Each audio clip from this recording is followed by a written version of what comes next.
Today's podcast is sponsored by Shauna Hawkins Photography.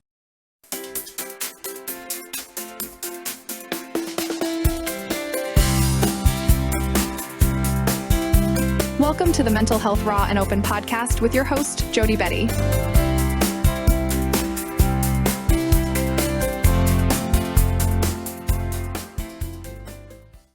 Good afternoon and welcome to the Mental Health Raw and Open podcast. I'm your host, Jody, and today we're having a discussion with a dear friend of mine, Dustin. Dustin, how you doing, honey?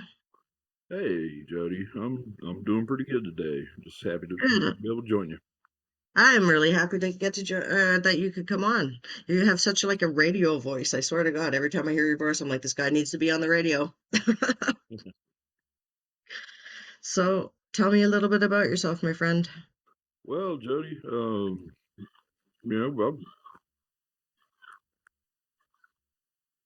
hold on. Okay, sorry. Yeah, no worries, no Something worries. crazy going on in the living room, and I was like, oh, God. Anyway, well, Jody, I grew up in the South. I was a first generation son of Air Force brats in a small town called Warner Robins, Georgia, and you know, I grew up. I had a pretty normal, loving family life and things. Played baseball and did all the normal stuff. And it was, it was an okay little town to grow up in. But um, I had a lot of challenges. Let's say that hit me. Especially when I started going to school. But it seems like I made it through elementary school down there pretty well. And I was on track to, maybe be the kind of person that would, be in plays or sing or something of that nature. That was kind of like when I was in fifth grade. I remember very distinctly the shift in my life was, when I went to fifth grade. I was writing rap songs and performing them in front of class, and and I was Wow, I was doing all kinds of like helping. I was acting in plays and helping rewrite the plays and things. wow, And it seems like after fifth grade, we moved to middle school, and it was the first year that they had taken sixth grade out of elementary school. And I got separated from all my friends because of where the line is, I guess, for where the high school or middle school separations are for. So it kind of took me away from all the people I had made friends with, and it changed my world a lot. And yeah, and I got taken out of that arts and artsy kind of existence, and because I am a very large person, I got pushed towards sports and football and stuff like that, and it, okay. it never jived with me. Right, right. You'd rather be rapping than throwing a ball. Or yeah, rapping or acting or doing, being the arts. Actually, I'm a painter, and Oh, I wow. carve wood. I do, I've done Lichtenberg figures and resin work, Wow. a lot of different things. And That's really cool. so I love all mediums of art, and I try to I practice them when I can. It's such I just got back into doing it lately, and it's such I don't know, it's like such a great creative outlet. Just like some of the, like, I'm not great at art by any means, but the stuff that I do, I find it really helps to settle my mind and not be like so focused on 30 things at once. Absolutely, it does. And you know, I never do it when I was younger, but later in life, I was diagnosed with obsessive compulsive disorder, and Okay. a lot of and some other things. And it's I can look back at my life now and see where I had the behaviors and ticks and things where it was affecting me early in life, and I just in the 80s and early 90s, nobody really paid attention to it necessarily. Hmm. So, it never got diagnosed. But yeah, that, after I left elementary school, school became torture for me, basically. Right. I'm an empath and I'm a highly sensitive person, and so I never felt like I was in place. Always felt out of place. Always felt like I didn't Oh, belong God. and I didn't hear fit in. that. It was very strange. School was always very strange. It was always very contradictory to me. Like Right. it was like they're trying to shove all this information down your throat, and for some reason I always knew that like this wasn't the right information, or it wasn't. Yeah. It wasn't. Yeah, there wasn't necessary. You're like, why are you having Yeah. this? Is not. This is very unnecessary. I I hear guess. that. That's true because like I remember like being in high school going, how many freaking books of plays of Shakespeare can I read? Like I get the point. Why do I have to write 50 book reports on it, you know? When there's like Exactly. nothing taught really that is, that helps you with actual life skills. No, no, absolutely not. And that's probably why by the time, well, I won't go there yet. Let's just say, when I got sent to middle school, and I got kind of separated from the core group of friends that I had made in elementary school. I had to make new friends, and find new people, and this started another kind of chapter in my early life where I made a good friend, and his parents actually owned a store that was close to the middle school, so I would walk home with him, to the store, and we'd go hang out and whatever. And his parents owned a gun shop, and Okay. we'd sit in the back or whatever. And he became my best friend, throughout my middle school and high school years. But the thing that wasn't good at all that happened was his father was a very much a racist and racially indoctrinated person, Oh and God. me being young and impressionable and not having all the understanding of things, well, I got uh, racially indoctrinated to a point, to into that type of thinking, that supremacist, white supremacist type of thinking. I think, or I know really, because it made life even harder for me in school and trying Yeah. to figure things out. And wow, and I look back at it now, and if what would have happened, if what had happened to me would were to happen to someone nowadays, like they'd hunt the person down that they'd find the people that were trying to warp the mind of the kid that Mm-hmm. like which when I was 14, I brought a very racist joke to high school with me, and one of the redneck guys, I guess, at school, I was showing it to him. He got a hold of it and went and made copies of it and was passing it around the high school. Oh And my God. yeah, and I got that printed out it was in 1994, and I got that printed out piece of racist comedic horror from my friend's dad. Oh And my God. yeah, if you just think about like the links that a man has to go to in 1994 to get a printed out piece of white supremacist racial propaganda joke type stuff, and then to hand it to a 14-year-old boy that's not even his son, and let My him take it God. with him. It was very traumatizing. And I bet that's grooming at the, oh, grooming, yeah, absolutely, 100%. exactly. And I got caught with it at the school, and Oh God. they never try to figure out who gave it to me exactly, or they just basically gave me 2 weeks of ISS and swept it under the rug, and nothing ever happened with it, And so, That's crazy. so basically, after my freshman year of high school, I was damaged goods in the school system because all of them Okay. know, no, all the Right. teachers, all the principals of every freaking school know exactly what happened, exactly who did it. And so I was damaged goods, and that kind of, I think, led me down the road of well, I ended up dropping out of high school when I was 17 because I mean, well, I'm not going to stay on a whipping post, if I Yes. Yeah. figure out I don't like getting whipped.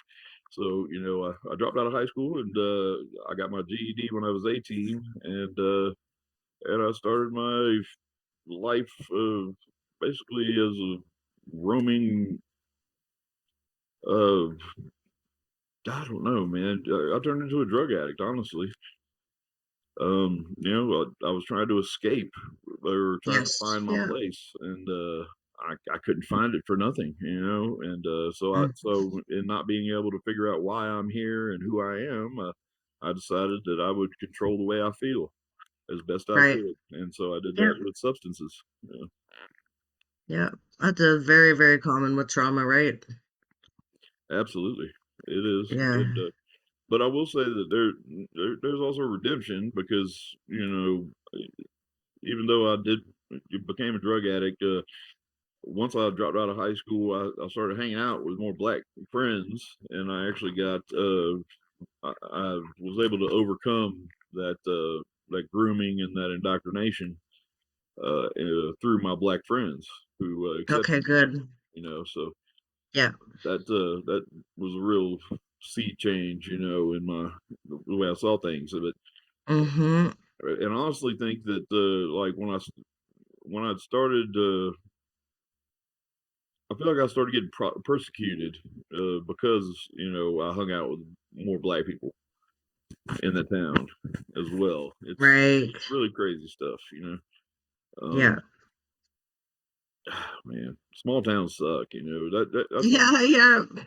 That's one of the main problems I think that we have that we're going to have. With all the change that, especially in the U.S., with all the change we see happening, people don't understand that if we don't tackle this from the county up, I mean, from the local cities, like the rot that's in the small governments, that's Yeah.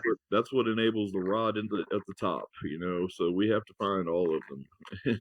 So Yeah, absolutely. yeah, man. But anyway, that's my political side coming out a little bit there, but there or just my my society needs justice for one thing, but man, it's I'll tell you what, go I wouldn't take any of it back, you know, because I now understand through my spiritual practice and studying of different ancient esoteric knowledge and all the different things that I love to study that I wouldn't be here now and I wouldn't have the enlightenment and discernment that I have now if not for all of the lessons and the trials that were necessary to bring me to this point to be able to Absolutely. articulate myself and to be able to empathize with other people on many different things that well, a lot of people can't, so but I must use my Mm-hmm. powers for good. Yes, absolutely. And it's so hard to find when you're in the middle of trauma, but when you can kind of come out of it a little bit, there is always something good that came out of it. Like I find so many people who've had trauma are empathetic, whereas, a lot of people who haven't had trauma may be compassionate or sympathetic, but not empathetic because they haven't had an experience. Absolutely. And they, until you can gain until you have context of experience, it's hard to have true empathy. I think for somebody, not that you can't have empathy for them, but it's hard to understand, to truly be able to understand what's going on unless you experience or something. Yeah. And Yeah. yes, for sure. Um, Well, if I can ask, how did you like what got you off drugs? well, okay, well, this is a kind of the it was quite a long time. I was on drugs in one form or another for over 20 years, probably. Okay. I was an IV drug addict. I didn't start off an IV drug addict, but I started off Yeah. with opiates and got to methamphetamine, and I've done all the drugs, Mm-hmm. cocaine and all that stuff. But opiates are my uh, they affected me differently. I like them too much. Right, right. And I think it's that escapism that they Mhm. provide for sure to get away from whatever's bothering you in the moment. And so and it started during the prescription pill, softening up of the country, is what I Right. like to call it, by big pharma. And Mhm. I'm actually part of two class action lawsuits, one with Purdue and one with Mellencroft, Oh, okay. because of what happened to me, basically Right. through being prescribed pain medication because of a back problem, and also through being just overprescribed, and then going, Yes. staying in that very dark space of addiction. Mhm. And I feel like that was all, that was all very much by design. They put all the oxycontin and all those drugs out and made them so available to soften up the country for the fentanyl uh, debacle that's going down right now, Yeah. which is hopefully being stopped, quickly. Uh, I hope so, 'cause we have a big problem with it in this town that I'm in. yes, whew, man, you know, I'll get into it here in a little bit, but because I do want to build up before I talk about my experience with fentanyl. But yeah, it's terrible, man. There's a lot of history that goes behind what they're doing with bringing these opioids in, and the fact that it really is a type of warfare, that was started back in the 1700s by the East India Trading Company, the Dutch East India Trading Company. They waged two great opium wars on mainland China, and they brought smokable opium, like the opium den, is the Mhm. kind of thing. They brought the smokable opium into China and got the population addicted. And they did this twice within a 100-year span, so they could take over the trade and the silks and all those things. So it's Oh, that's crazy. yeah, it's all very much they know what they're doing. It's all very much by design, but I think we're finally here in this point of awakening and realization and truth that's being brought to everybody's front door. Where you can't, if you're ignoring it, then you really are choosing blissful ignorance at this point. Yes, absolutely.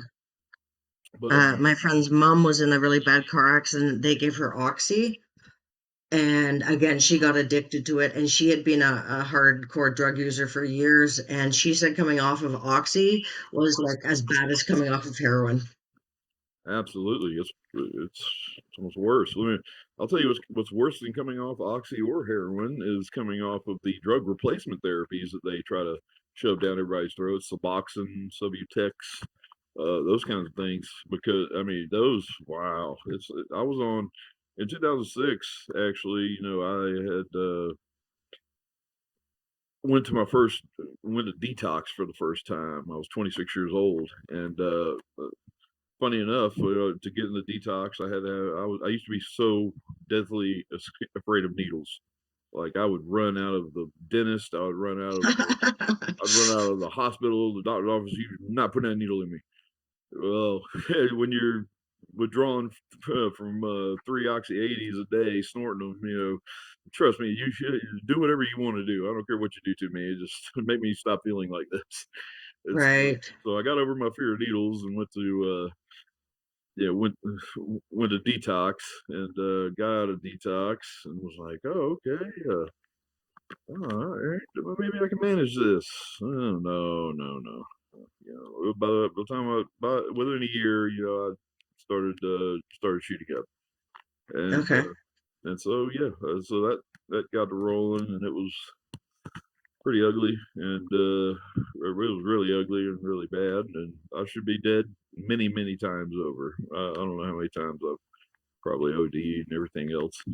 But luckily, God sent the police to save me, and He's done that. He's done that a few different times, and but it's very interesting. Like, only I know how to destroy myself just right. Yeah, yeah, I think that's true for most people. Yeah, like nobody else can destroy me. But then I finally figured out that I wasn't allowed to destroy myself because I had a larger mission that I had to figure out. And so Right. no matter what I did to myself, no matter no matter how long I used my veins as a gutter to dump poison and everything else, like I'm still here, and Right. to me that carries great responsibility and purpose with it. Otherwise, a lesser man wouldn't have made it through half the things that, or even, one or two of the events that I've lived through. And so it fills me with great purpose and great hope for, for what I can do for other people. Absolutely. Absolutely. Mhm. That's amazing. But You've, also, you, oh well, right. I could go forever, but I'll just to keep it in some more of a highlight type of thing. I I stayed an IV drug addict for about 3 or 4 years, and in 2000, what was it? In 2010, I had I was close to rock bottom, just feeling, wasn't doing right. Uh, and I had gotten arrested and with a little bit of methamphetamine or something. And I said, all right, well, I'll go to rehab. Something's got to happen. And I'm 30 years old at this point. Okay. And so I got sent to rehab up in Atlanta, or north of Atlanta, in Swanee, Georgia. It was called Purple.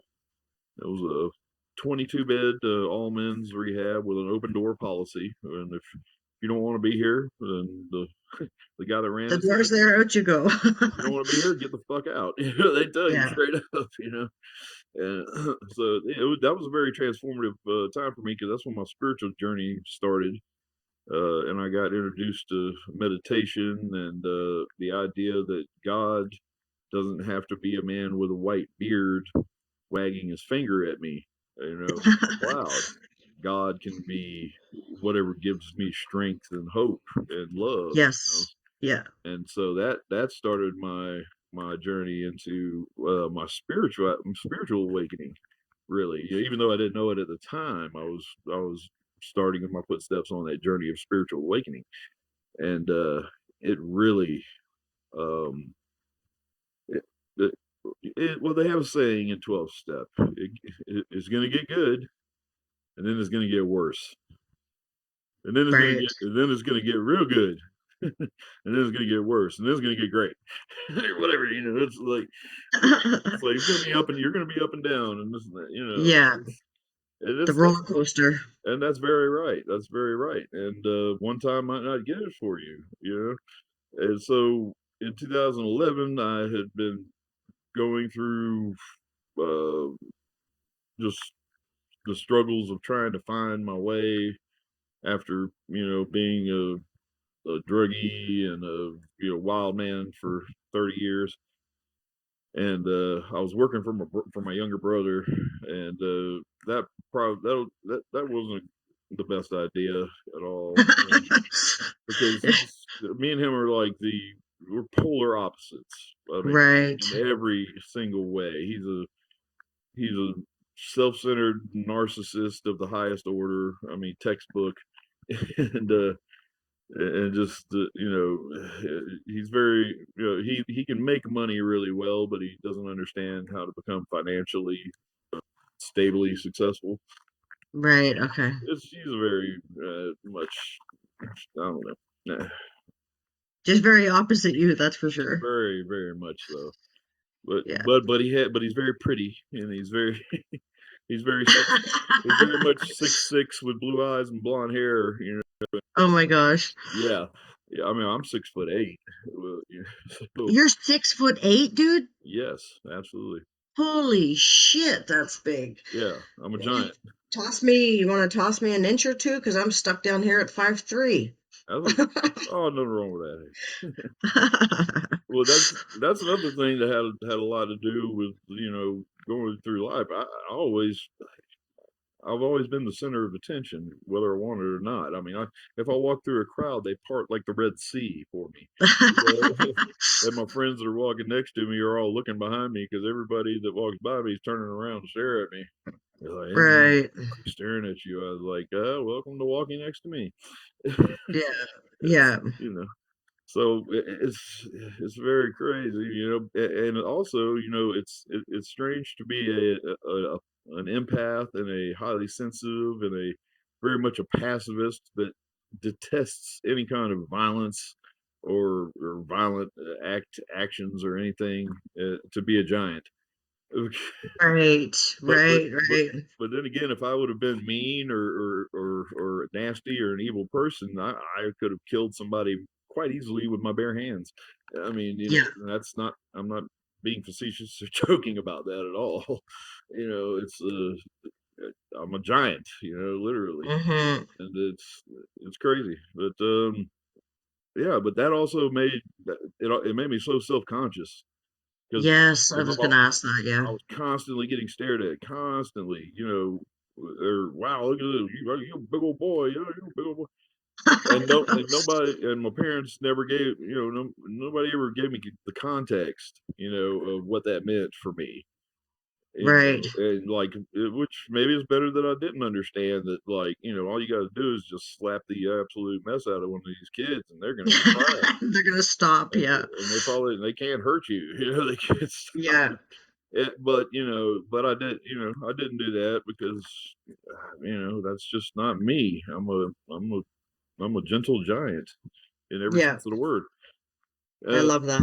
and so, but it also led me to get taken advantage of a lot, and especially being a drug addict and things of that nature. Not just that I didn't have the wherewithal. I think Hmm. that's something that we have to teach our kids that that's so missing, man, is that kids have to be taught, that you are a powerful autonomous being, you're a powerful spiritual being, and you need to have that kind of understanding that you should nobody else should be able to put you down or make you feel less than because you aren't.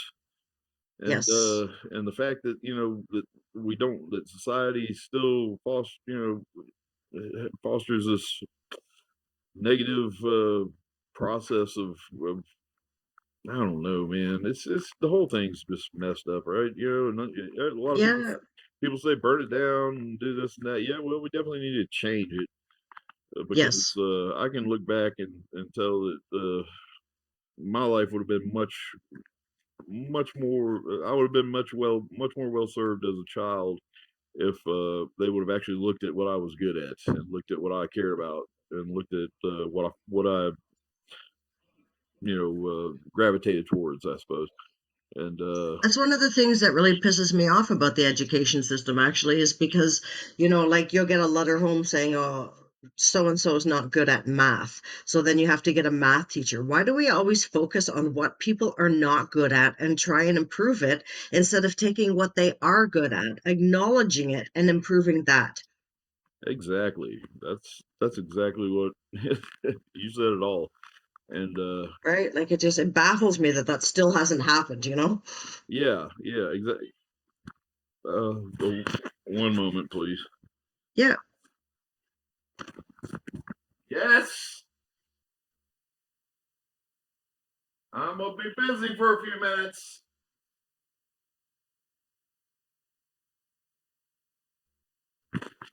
I love my parents. Kids. Oh, parents. No kids. I don't have any kids. Oh man. But then again, I wasn't. I am a kid. I'm still a big kid. I Not that. hear that. I do have two nephews though, and so that my bloodline's secure. Well, yeah, too, and nephews are fun too because you can like jack them all up on candy and have fun with them and then send them home. Yeah, yeah. They're a little past that. They're 16 and 12 now, but Yeah, I do love hanging out with them, talking to them, and That's fun. it's it's a it's a good thing, man. But Yeah. let me, I guess, let me tell you, I guess, about the most horrible part of my addiction story and whatnot is in 2012, uh, after I'd got out of rehab, in 2011, I was in Atlanta, so heroin was everywhere, and and I wasn't following my program and things like that nature, and I still didn't know who the hell I was, or what I was here for. So Mm-hmm. I got back into drugs and started shooting heroin and all kinds of stuff again.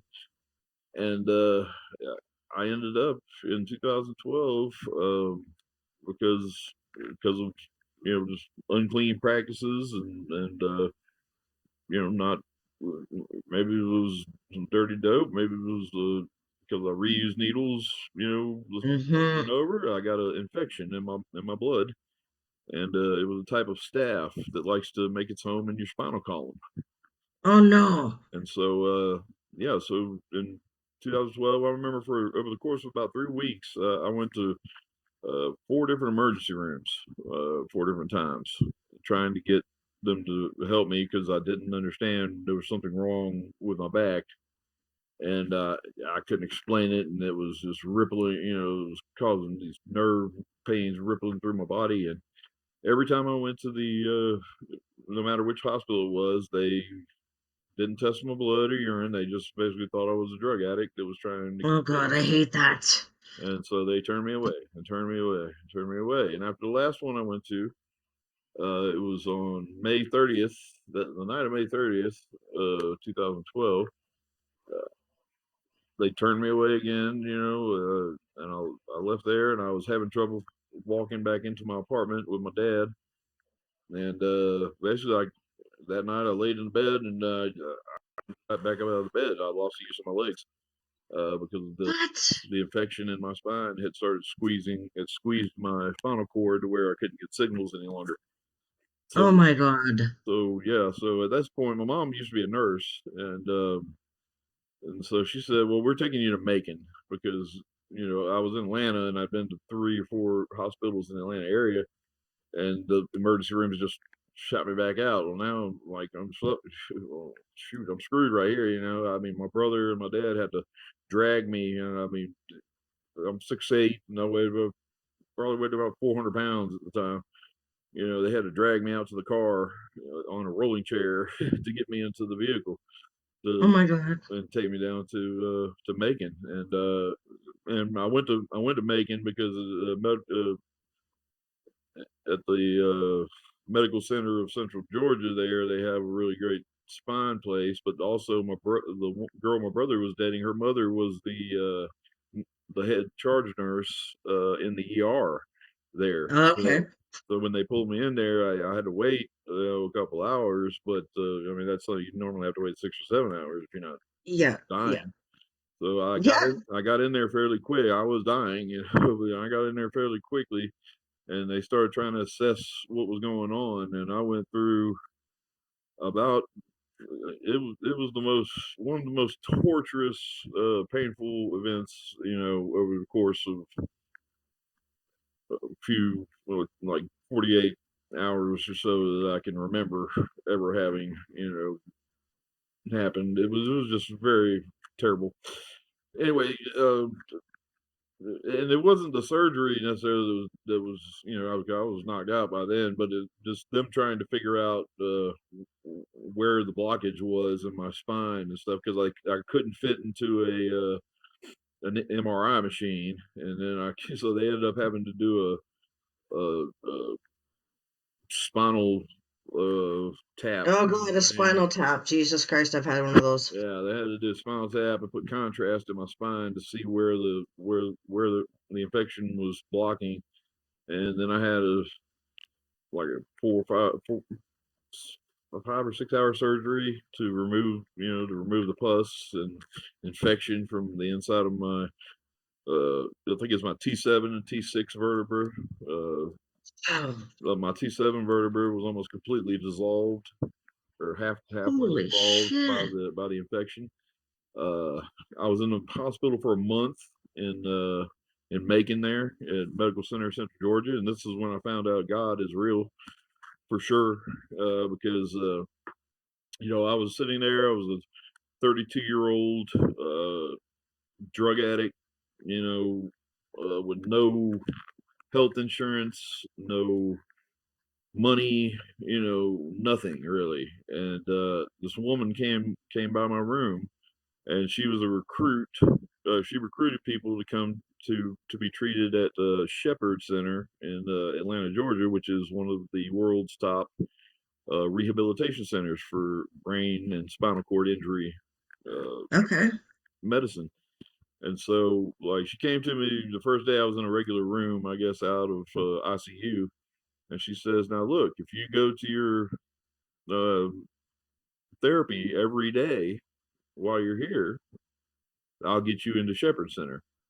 And she said, if you don't do this, they're going to put you in a state-run home, and you'll probably never walk again, and you may die there. And Oh my God. yeah, so basically, she came and told me that, and no matter what was happening, I went to that every single day when they came and got me. I went and I did this physical therapy, and God, it sucked. I mean, I was pooping my pants and right there trying to, learn movements again and exercise, be exercised by people and stuff. It was horrible, and but I did it. I did it, and at the end of it, I got it to go to Shepherd Center, and I was in Shepherd Center for around 2 months, and they taught me how to live out of a wheelchair. They taught me, I mean, at first they got me, you back in, really healed me because uh, actually the doctors in Macon had missed a empyema, which is a pocket of infection between my lung and my chest cavity that had Oh weeped my out. God. It weeped out of my lung, and it was left there. So when I got into Shepherd Center, they did an X-ray. The first day I'm in Shepherd Center, they do a chest X-ray, and they say, "Oh, okay," and then they come into the next day and say, "Well, you're going to go for surgery," and I had to go have Right. another surgery across the street at Piedmont Hospital to remove this pocket of infection in my chest cavity. And so I was on chest tubes, and Oh my God. oh Lord, yeah, it was just so much fun. It was like, it was just great. So Jesus. I was stuck there. So I just, been in the hospital after back surgery for a month, got to the rehab hospital, and then went to surgery, and then there was had chest tubes for a week and a half, and I had to learn, had to get strength back in my lungs and stuff. Oh gosh, it was crazy.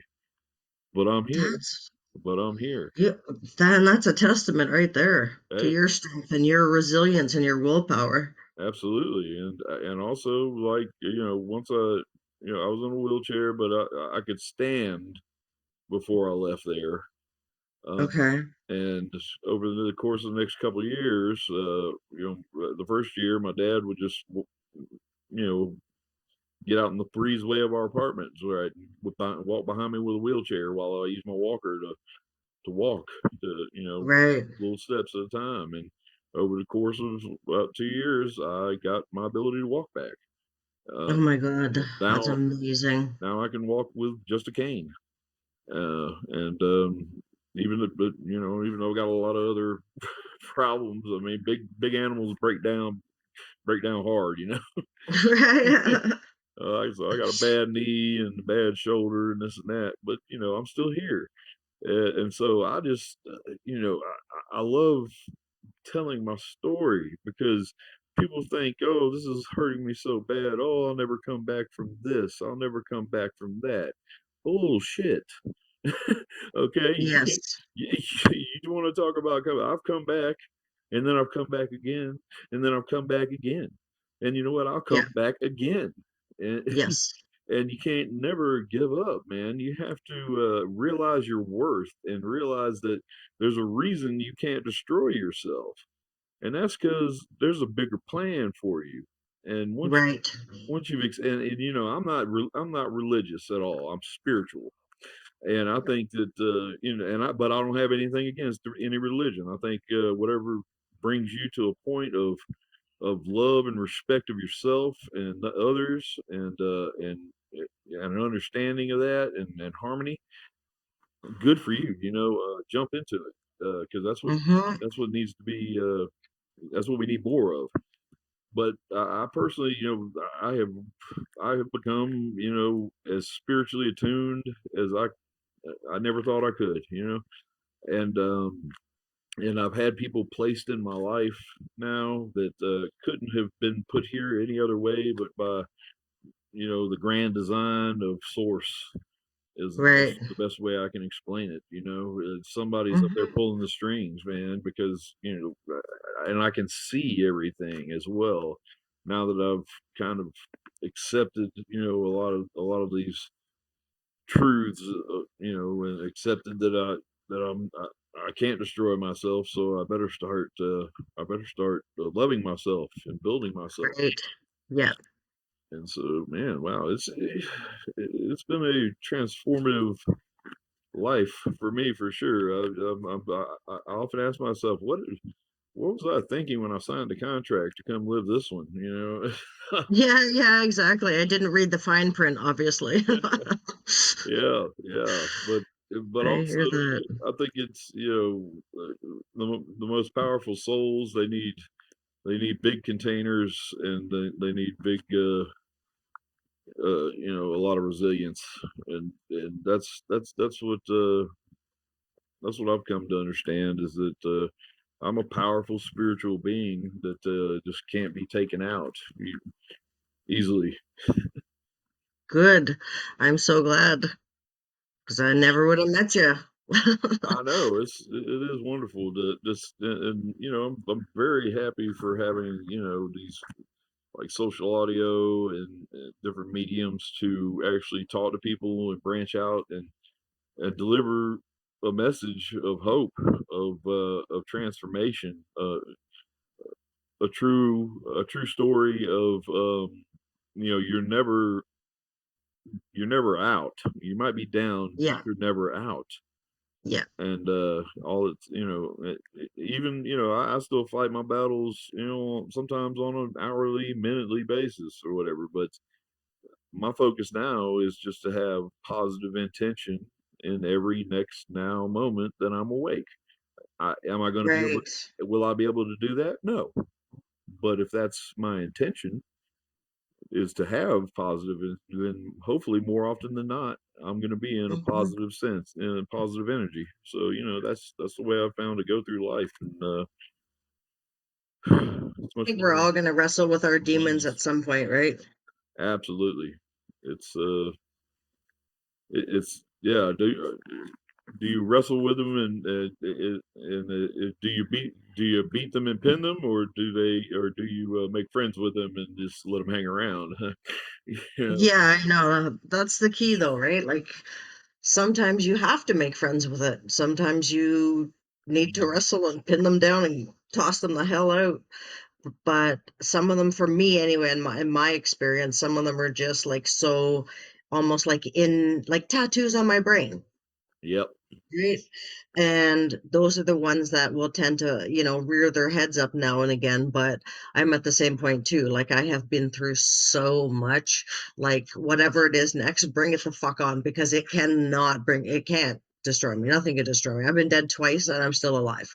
yeah. So, you know, Absolutely, it is. It's and that's we are something to be feared by the dark forces, man, because they haven't been able to take us down and take us out, right? So exactly. us coming into the realization of our power, that is their worst fear. And I think me and you, Jody, are manifestations of their worst fear right here, having a conversation right now. I look Yes, absolutely. And that's why I like to have these conversations because, like, your story in particular is, I know already it's going to help so many people, right? It's very inspirational. It shows strength, it shows resilience, it shows bravery and courage, like so many virtues and qualities. right? That turned you into the beautiful person that you are now. I appreciate that very much, Jody. And I'll I don't know, how long do you usually go on the podcast? Doesn't matter. We're 45 minutes to an hour and 15. It Okay. totally depends on you. All right. Well, I've got one more like part of my story that I want to share with you, and Yeah, of course. it's fairly recent. Um, so I had a really powerful spiritual awakening last year, and it, it I've never had something happen to me like this, like what happened, and um, you know, some people call it a Kundalini awakening. Some people call it breaking the seventh seal. But you know, I felt literally tapped into power greater than my understanding was directly linking to me. You know, and I guess I was acting. I mean, I remember everything I did, but I was acting very boisterous about it. I was telling my dad, man, look, you don't understand everything. It's all real. And I was I ran outside, right? It was in September last year, and I ran outside to basically just scream it on high, man. Like, hey, God's real, kind of thing. And I went outside and I found a piece of dirt that I like to stand on to do some grounding. Mm-hmm. Um, and God just kind of it was like God put his thumb on me and said, and I literally fell on the ground and laid on my back, and I had to submit to the power of source, and I could the the bells ringing and the trumpets, and I could almost see a golden shaft of light that was beaming directly into my just into my chakras and my soul. It was amazing. And my dad was freaking out. My dad's 80 years It's like, oh old. my God, now what? No, yeah, absolutely. And he has problems with his legs, and I'm on the ground outside, and I said, "Come here to me. I want to touch your legs." God, because I just knew in that moment if he would come to me, I could heal him if I could touch his legs. And he was so scared of me. He was so scared that he wouldn't come to me.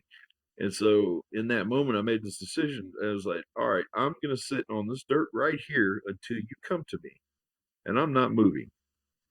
And he's like, Dustin, there's something wrong with you. I said, all right, well, call all the people, call the doctors, call the cops, call the paramedics, call the psychiatrists, call all those who think they Call have. them all. Yeah, I said that to. I was like, call all those who think they have authority on this plane and let them come test me. And they did, and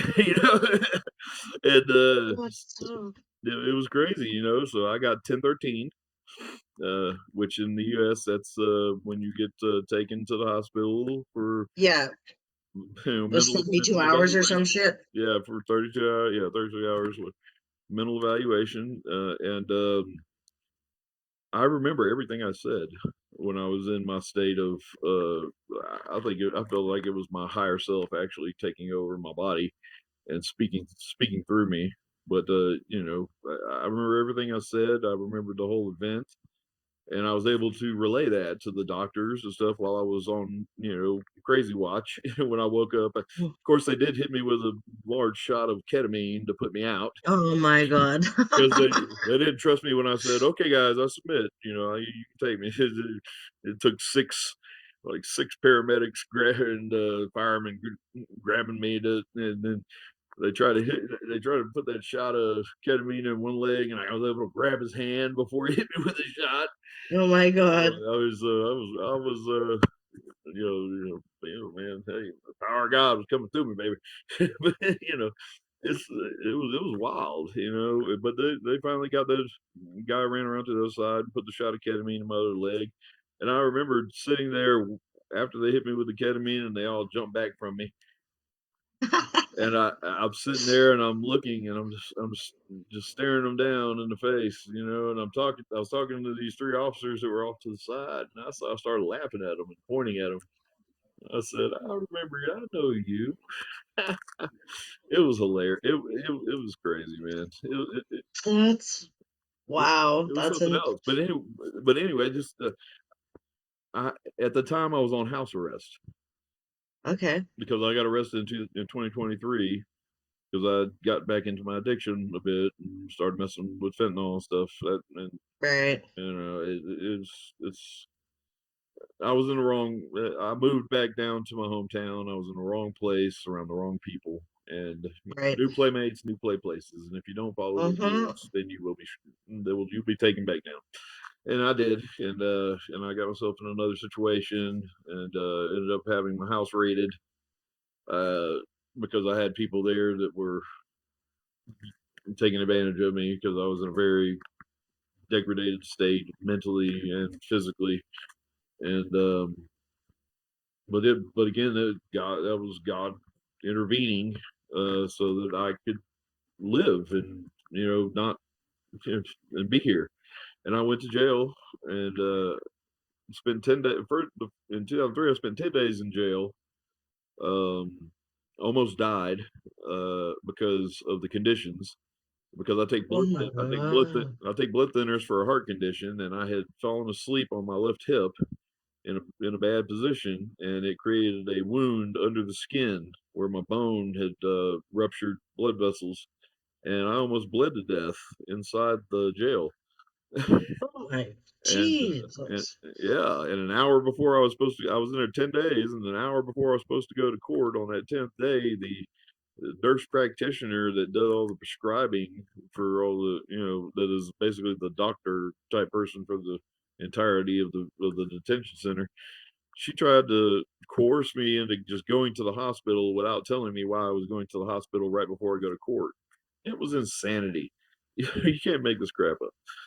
It, Wow. yeah, anyway. I had to get rushed out of there. We had to get rushed to the hospital from there, and ended up spending. Uh, oh man, I've been through more medical trauma than you could. Anyway, when that was a year before the 1013 situation I was just telling you about. Okay. Right, And right. that's why I was on house arrest. And so while I was outside, before they took me, I remember just basically praying to God, and I grabbed that ankle monitor and I felt like I could rip it off with my just bare hand. And I was saying, from release me from this bondage, release your child. And little did I know that that's exactly what he was doing. Because after I spent 3 days in the hospital, um, and talking to to the psychs and the nurses and entertaining everybody because that's what I do when I'm in the hospital. I entertain the nurses and everybody. I'm crazy, and I love acting crazy, So they let me go after 3 days. They discharged me because they said that, well, you're not crazy because You're not crazy. Get out. I bet exactly because normally you would, after you're cleared in the regular hospital, you have to go to a mental facility to be assessed, to find out what really happened. But I knew what really happened, and I never differed from my story. And Right. so I Did they hesitate to believe it at first? no, not Oh, really. I good. mean, the girl that was talking to was skeptical as to what I believed about it. But Right. when I started telling her verbatim everything that I said, and she was like, "Oh, I kind of hit her in the chops with it." I was like, "Oh, Mm-hmm. he remembers everything that happened." So it wasn't the same kind of thing that they thought it was, or whatever. It Right. was exactly what I told them it was. It was like They spiritual. thought it was like some sort of psychotic break. Yeah, they thought it was like I hadn't been taking my medication properly, which Right. I had been coming down off. I'd been taking less of my medication than I had been previously, but I think that helped facilitate the spiritual awakening less than less than making it go crazy in a way. But that's Right. neither here nor there at the moment, I guess. But yeah, man, it was wow. I've been through the ringer, and I'm out on the other side of it, and I'm just so grateful to have the ability to speak about it, to remember it, and to relate my experiences so that they might help other people. And Yes, yeah. and I get to meet great I, people like you, Jody, who helped me to do that, and who are facilitating exactly that. So, and I hope to aspire to have my own podcast and things one day, and have you on. And no, absolutely. That would be fantastic. I think you'd be a great host. You have such a great voice. well, With the southern accent and the deepness of the voice, it's really good. I appreciate that. I do have people tell me they enjoy. I'm easy to listen to sometimes. Yes, absolutely. When you speak in spaces too, it's like you command a presence, but so gently, if that makes sense. Absolutely, Like if, yeah, you it know? does, it does, and I've learned how to command. I think it is learning the command of that presence that make that can you have to learn about your own voice and learn about how to use your voice and how just there's so many aspects to words and speaking and all of Mm-hmm. these things. Spelling is casting spells, and I could go into so many different things. It's but also being having a spiritual awakening and having the understanding of everything I've studied, while I was in a wheelchair and recovering from all that. Man, I was on the internet and I was watching videos and studying and reading and all the things that have ever made me say, "Whoa, well, How is that? What is that about?" And so really, that was like my schooling, that Mm-hmm. downtime, and that's what it prepared me to be the powerful spiritual advocate that I feel like I am now. It's so amazing. It's so amazing. And you have to wonder, like without certain experiences, how different would you be, you know? Absolutely, I often ask myself that, and the answer is I wouldn't be here, if I would have been, mean or if I would have defended myself and or been more defensive of myself in a physical way or something. Yeah, I could have hurt somebody or somebody might have shot me. I've had Right. when I was go get drugs and stuff, there'd be gangsters in there or whatever. They'd look at me, damn big boy, I just shoot you. Oh my God. I wouldn't even fight you, boy. I'll just shoot you. Oh You know what my I mean? God. And they tell me that, and I'd be like, yeah, I've been told that before. Yeah, please don't. Yeah, right.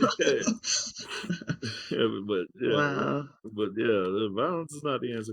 But, Yes, exactly. but yeah, man, it's been a wild journey, but Yeah, it's such an inspiring story, honestly. oh, Like to overcome so many things and then, turn out to be the man you are today is just, it's such a beautiful thing. I know. Now if I can just learn how to distill this product that I am, and it's Yeah, sold yeah. for profit. Yeah, exactly, eh? Yeah, right. Nice. You market yourself, right? I'm working on it. I'm working on it. I guess. And I know you do music now too, right? Yes, I write rap lyrics. I write songs and stuff, Love it. and I also do like I need. I want to try my hand at stand up comedy as well, and I like to write. Oh, that would be fun. So it wouldn't necessarily be for family friendly, but it'd be Yeah, gosh. it'd be funny. Yeah, exactly. Well, I think the key to comedy is to pick on everybody. Oh, You know what I'm saying? Like you just gotta like go for it and take on everything. Because if you like just focus on like one area, then connotations come with certain things. And as a good comedian, you just gotta rip everybody apart. Oh yes, the best ones do for sure. Yes, absolutely. Take nothing. You can't take Absolutely. anything seriously. You're gonna become. No, exactly. And really like a sense of humor is so needed nowadays, like honestly, because we're so like you can't say this or it's gonna offend somebody or you gotta be politically correct about this and that. And then that's the great thing about comedy is nobody's politically correct about anything and it's still funny, Yes, yes, it right? is. And you gotta just be able to laugh at life because if you can't laugh at life, what the hell? You're not going to get through, right? Like I think a Yes. lot of people with trauma, we have dark sense of humor. Sometimes I say something and I look at someone's face and I'm like, "Oh, you don't get it, do you?" Yeah, yeah. It's it comes with the territory of going through the Yeah, go. You got to go through the fire to get the flavor, baby. And exactly. it's Exactly. so we enjoy it. We enjoy that dark humor because we can laugh about it because we've been through the darkness. And Exactly. oh, That's exactly right. So awesome. It was so good talking with you, my friend. I hope we can do like a part two maybe in a couple of months and do a catch up and maybe you can like if you have like a song or a rap ready, if you want to do it on the podcast, I'd love to hear one. all right. Uh, That sounds like a waypoint to set in our yeah, for relation sure. in the journey of our Absolutely. friendship with Jody. That'll be a Absolutely. waypoint that I set. I don't like to set goals because I feel like if you're setting goals, then you're just every step on that journey is just a loss of more journey. So I set waypoints. Yes. My Yes. journey continues always.